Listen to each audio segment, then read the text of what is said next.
Hello and welcome to Computer Tech and More. Today we're going to be taking a look at the Be Quiet Lightwings 140mm class fan. This is part of my redone series. I previously looked at this fan and now I'm taking a look at it in a new light, in a second way, to see just how it performs compared against, well, all the other fans I've tested, specifically the 140mm class fans. Let's get right into that graph and the data. Alright, on these graphs we have the original testing methodology on the right side and the new testing methodology on the left side. And in these graphs, we're going to be basically looking at how the fan placed originally to how it places now using the new testing methodology. And right away, we can see that the Lightwings 140 originally placed first in my noise normalized cooler testing. It has since dropped to 15th position, which is last for the size category. This is specific for the 140mm class fans. So that is not a great start for this fan to lose position that much. And you can see that its RPM originally was fairly high, nearly at its maximum. Well, now it's running at a actually kind of more reasonable 717 RPM and moving a lot less air. And so the difference is, in the new testing methodology, I have a very fixed distance of, well, I'm using actually a device. I haven't quite measured it at this point, to always have a consistent distance that the microphone is placed from the fan, while before I was placing really kind of close to the fan, basically as close as I could get it. So that's why there's a difference going on here. So with the old testing methodology, I was plus or minus 4 decibels in noise level. So that's an 8 decibel range. The new testing methodology, I'm within 2 decibels plus or minus. So that is a 4 decibel range. That is a vast improvement. And it's both through the placement of the microphone and doing a very consistent testing methodology, where before it wasn't being quite as consistent as I should have been. I'd also like to note the accuracy of my anemometer is plus or minus 0.1 meters per second. So fans that are within that 0.1 meters per second range could be considered functionally equivalent. Let's take a look at the next set of data. When we take a look at the Be Quiet Lightwings 140 at 100% PWM fan signaling, old test methodology versus the new, it was ranked 5th, and there's no change there because we're not taking really noise into account here. As we take a look at things at CFM ratings, originally it was ranked 1st, and now it's again ranked 15th. So again, it's unfortunate this fan turned out to be noisier than it originally appeared in my original reviews. Taking a look at CFM at 100%, it's ranked 9th overall, no changes in there. So now we're on to noise normalized 6-inch in my case simulation test. And we'll get into the specifics of what the actual test entails in a little bit. But originally it was ranked 1st and now it's ranked 15th. So again, we're seeing a pretty consistent result overall here going with this fan. Doing the 11-inch mark for that case simulation test, originally it was ranked 1st, and once again it is ranked 11th in noise normalized testing. Looking at its value proposition, first at that 6-inch mark, originally it was ranked 2nd, now it's ranked 15th, so it's lost a lot of position here. In the 11-inch mark, originally it was ranked 2nd, now it's ranked 12th. In cooler testing, noise normalized, originally it was ranked 2nd in value, now it's ranked 13th. And at 100%, it's ranked 9th overall, no change in position there. With the original test methodology for CFM, noise normalized, it was ranked 3rd, now it's ranked 14th. And 100%, no change, it's ranked 10th. All right, let's jump into the actual graphs in the data to see how this fan actually performs. All right, now we're on to the actual graphs in the data, and this is 2 fans, 140mm, Silent Wings Pro 4, I just call it Silent Wings 140, and the Lightwings 140, just as sort of visual comparison because I've only tested 240 Be Quiet fans, so might as well show them at the same time here. But what are we looking at when we look at these graphs? Well, the case simulation test can be looked at in a couple different primary ways. The first way is, what size case do you actually own or plan on buying? If you're in a small form factor, or you're looking at something like the Fractal Design Torrent, where the fans are on the bottom and they're blowing air into the GPU, something like that kind of use case, you'd be looking specifically at the 6-inch mark, where the fans are not having to blow that air a long distance. So you can use this value, the airspeed value quantity to determine what your performance range is. If you're looking at the 9-inch mark, you're taking a look at compact towers. So the airflow is still front to back, but it's relatively small. And just as a keynote, I think I forgot to mention it, this is with regard primarily to air coolers. So it's the distance from the front of the case to where the estimated position of a standard air cooler, where that fan would be. So you want the maximum amount of air speed hitting that fan so the fan doesn't have to work as hard sucking the air and it can just work on pushing the air through. But the 9-inch mark is for compact towers. The 11-inch mark is representative of a mid-tower case, something like the Fractal Meshify 2C, the Corsair 550D, the Stormtrooper looking one from Corsair, just something that's a mid-tower case. And the 14.5-inch mark is representative of a large tower, something like the Fractal Design Torrent. That's the one that comes to my mind first and foremost. The other way to look at this data is how good is the fan at actually pushing air? In my opinion, the most perfect fan in the world would basically lose no airspeed whatsoever. It'd be a perfectly flat line from front to back of the case. But of course, that is physically impossible because the fan has to push air out of its way, and that air is going to slow it down. So what you'd be looking for is the line to be as slow a drop as possible and as linear a drop as possible. Those would be considered ideal fans. The shape for the Lightwings is also a good shape. I'm not sure what I'd call it, where it slopes down, as opposed to just a very steep drop off and then leveling out at the bottom. That would be indicative of a very poor performing fan, the air just shooting out sideways in all directions. So that's what we're looking at. Well, all of that said, how do these fans compare against each other? Well, you can see the values there, and the RPMs are listed, 20, 40, 60, 80, and 100% RPMs. I did list an extra one to RPM match closely with the Silent Wings 140, but let's compare it against my control fan. So the control fan here is this teal color. The Lightwings 140 is right here in red, and the Be Quiet Silent Wings 4 Pro is right here in green. And again, this is noise normalized to my 12 decibel mark, which is related to the A12X25 running at around 1,100 RPM. I just found that to be a particularly silent RPM on that fan while pushing a substantial amount of air. The control fan is 3 parts A12X25 to 1 part A14, all Noctua fans, and I just found them to be good performers in their relative respected categories. All right, so what are we actually seeing? Well, the Silent Wings 4 Pro is really an excellent fan. Better fans in this graph are going to be top right. Worse fans are going to be sort of bottom left, or I should say up and down, because the horizontal axis is distance. While the Lightwings 140 is okay, but it's not particularly good, as we're seeing. But how does it look at 100% RPM? Well, the control fan, it's control fan not at 1,200 RPM. I just put that in there for some reason. But the Lightwings was spinning at 1,184, and I RPM normalized the Silent Wings 4 Pro to 1,170, which is the closest RPM mark I had from my readings. And we have the noise values that I had for each of the tests. The Lightwings at 26.5 and the Silent Wings at 27.5. That is within my error for my microphone testing. It is the microphone I'm actually recording my voice on right now. And through help from viewers like you joining my Patreon page, I would like to buy a testing-specific microphone, one that is designed for picking up auditory, testing for noise, basically this type of noise testing, so that I can improve this accuracy going forward, as well as a better RPM gauge for specifically lower RPMs. And that would be through help from viewers like you joining my Patreon page. But back to this data. So you can see that the Silent Wings 4 Pro is actually a much better performing fan, even though they end up at a very similar airspeed once you hit the 14.5-inch mark.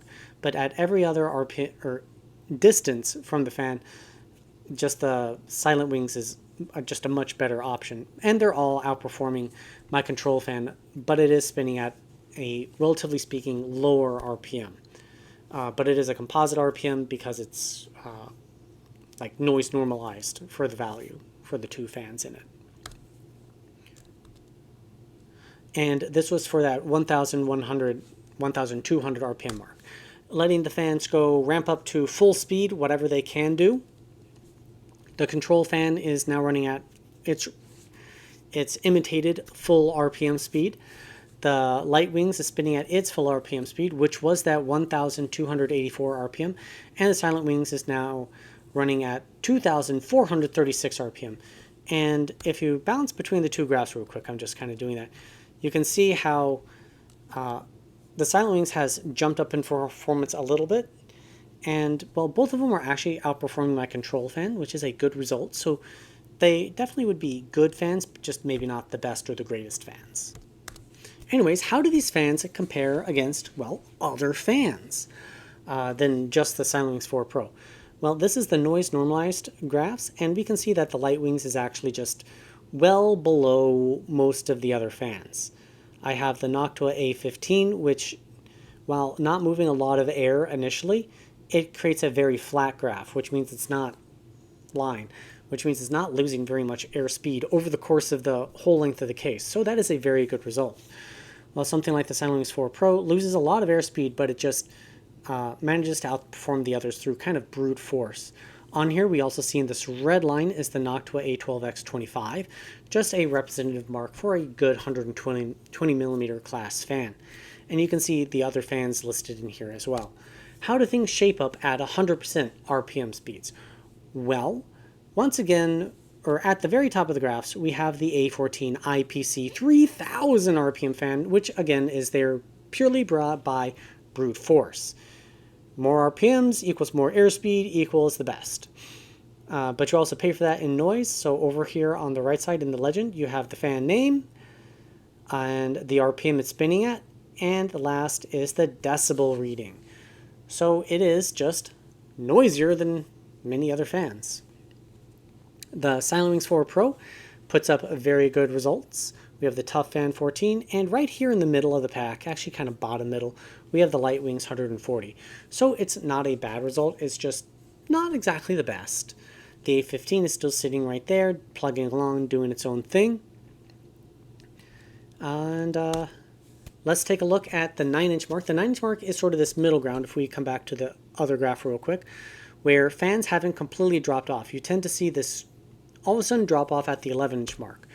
So the 9-inch mark is a good middle ground where fans that spew off to the sides haven't completely lost all their airspeed, while fans that have really good performance overall through the length of the case will still do pretty well overall.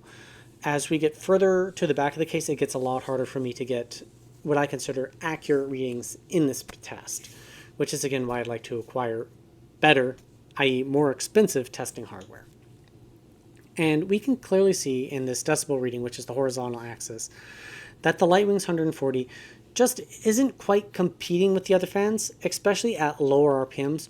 Once it starts speeding up to its higher RPM range, it actually catches up and matches a lot of the other fans, but it just doesn't have that at the lower end mark.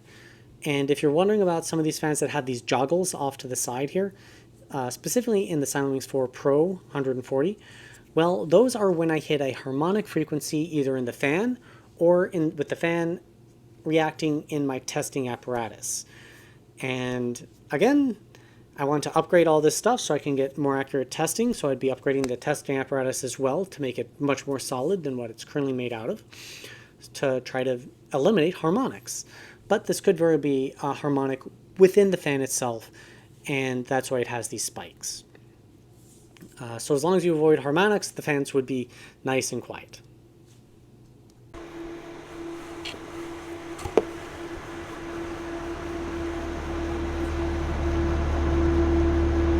Quiet Lightwings 140 millimeters.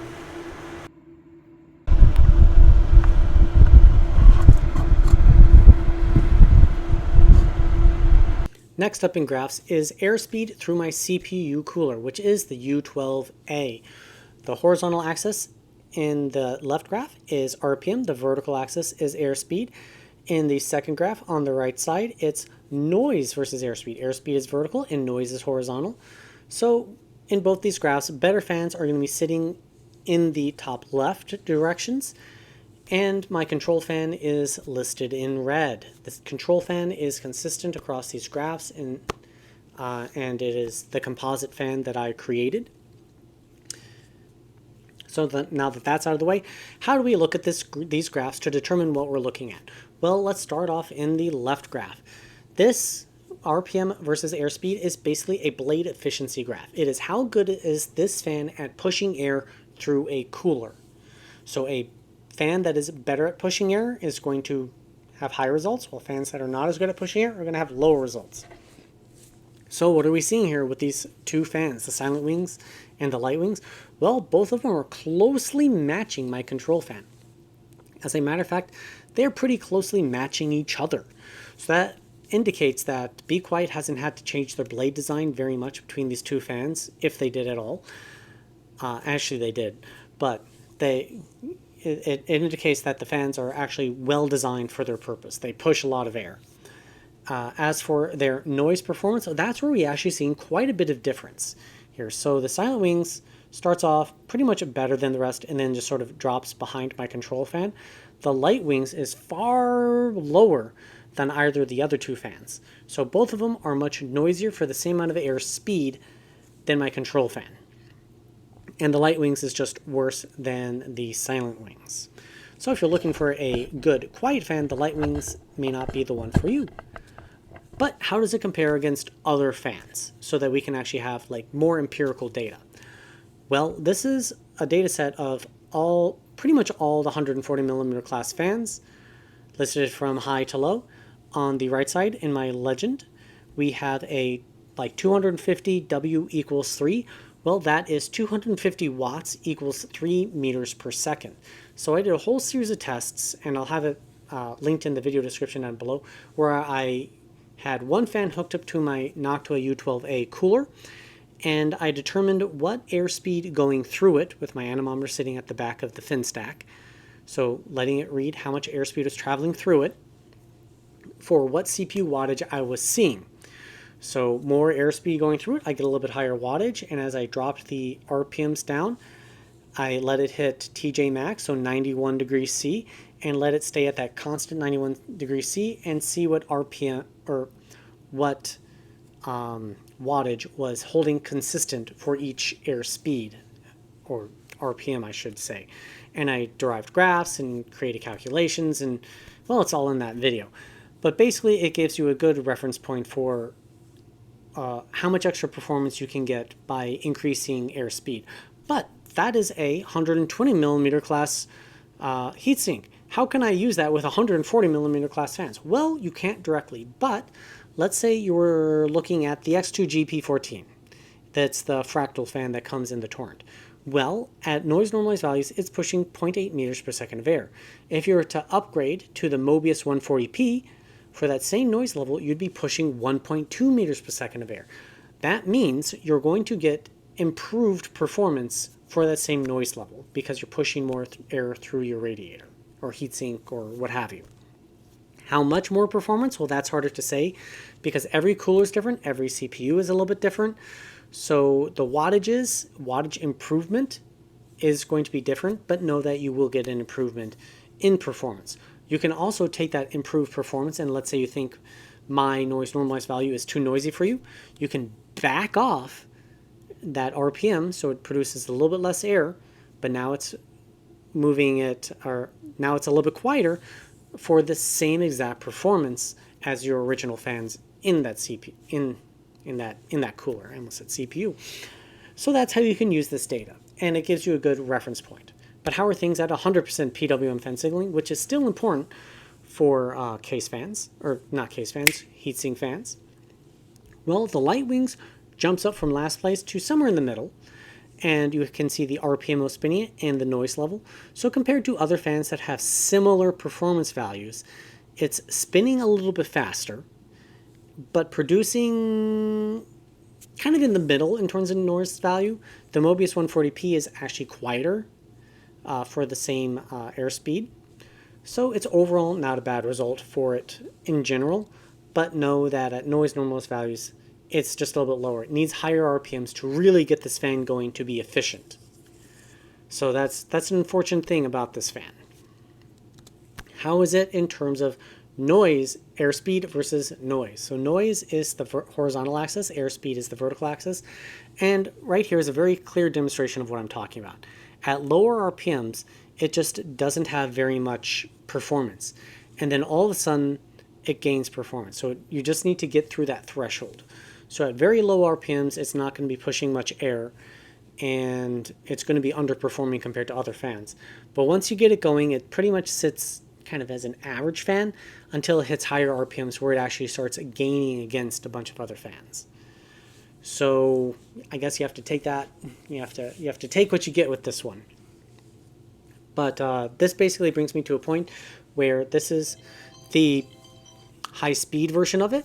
If you're looking at the regular version of it, I pretty much... Alrighty, next we're taking a look at CFM.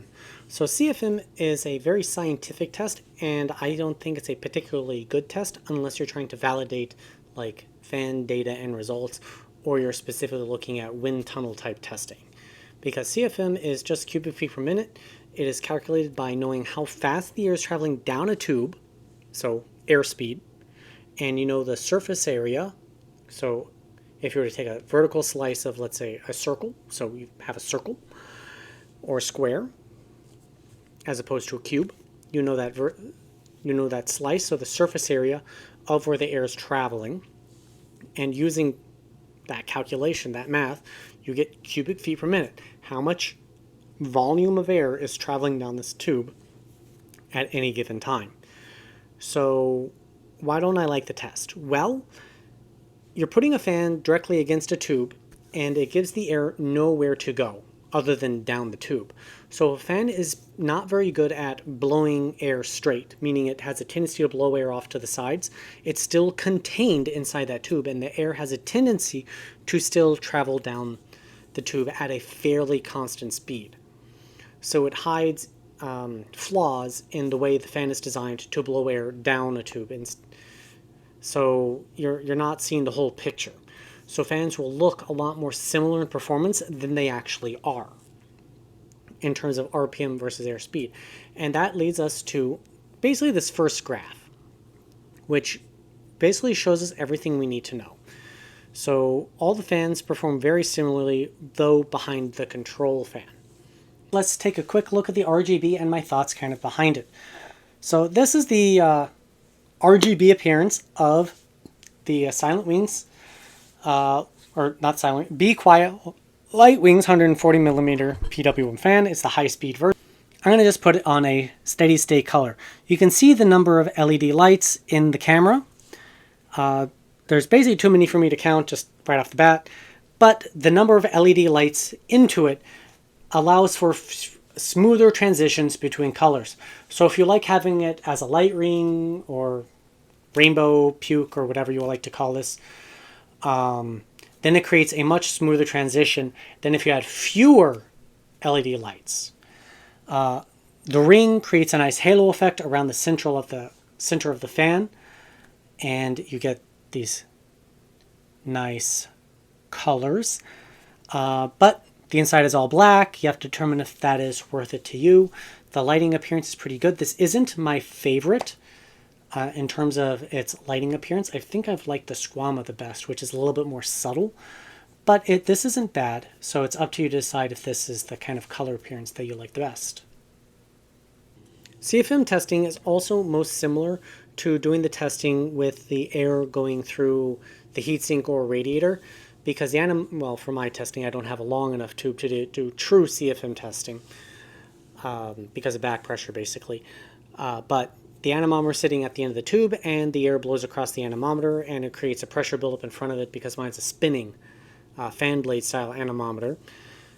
So that in turn acts fairly similarly to how a heatsink or radiator or something else would be an obstruction through the airflow, creating a little bit of back pressure. So it's not quite open airflow like the case test.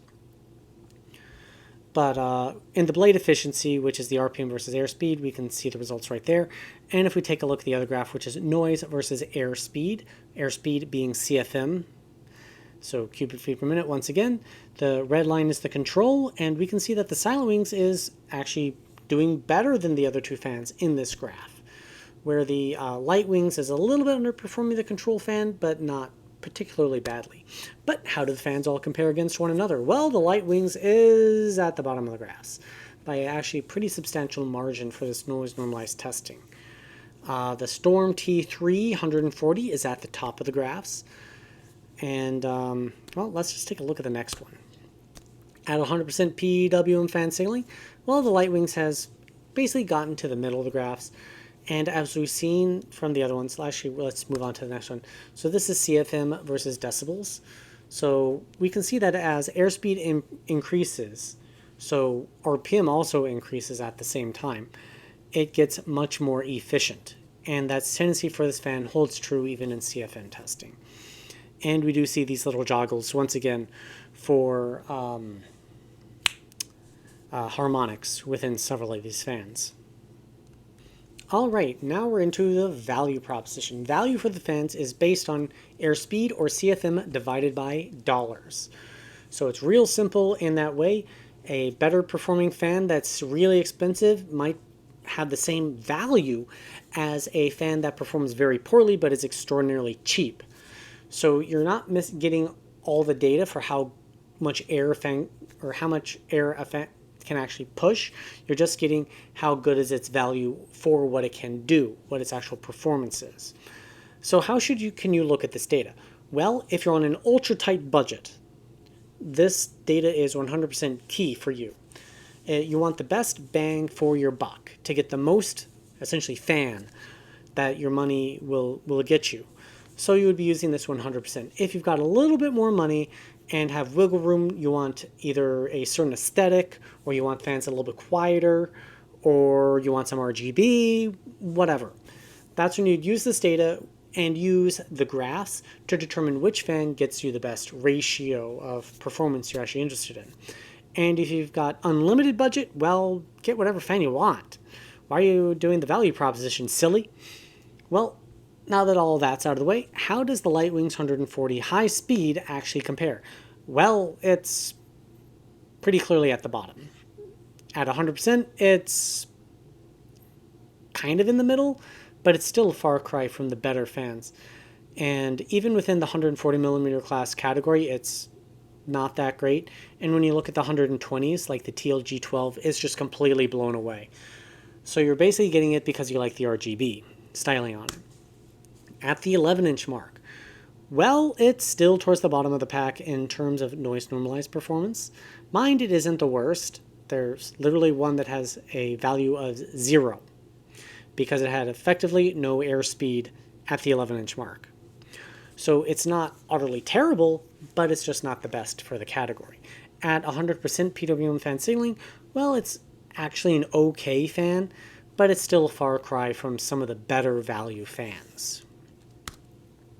Moving on to performance through the CPU AirCooler, noise normalized, and 100%, we can see that noise normalized results, it is basically towards the bottom here. And at 100%, it's kind of middle, but the peaks are so much higher than its value that unless you really like the aesthetic of it, I would kind of pass on it as a CPU cooler.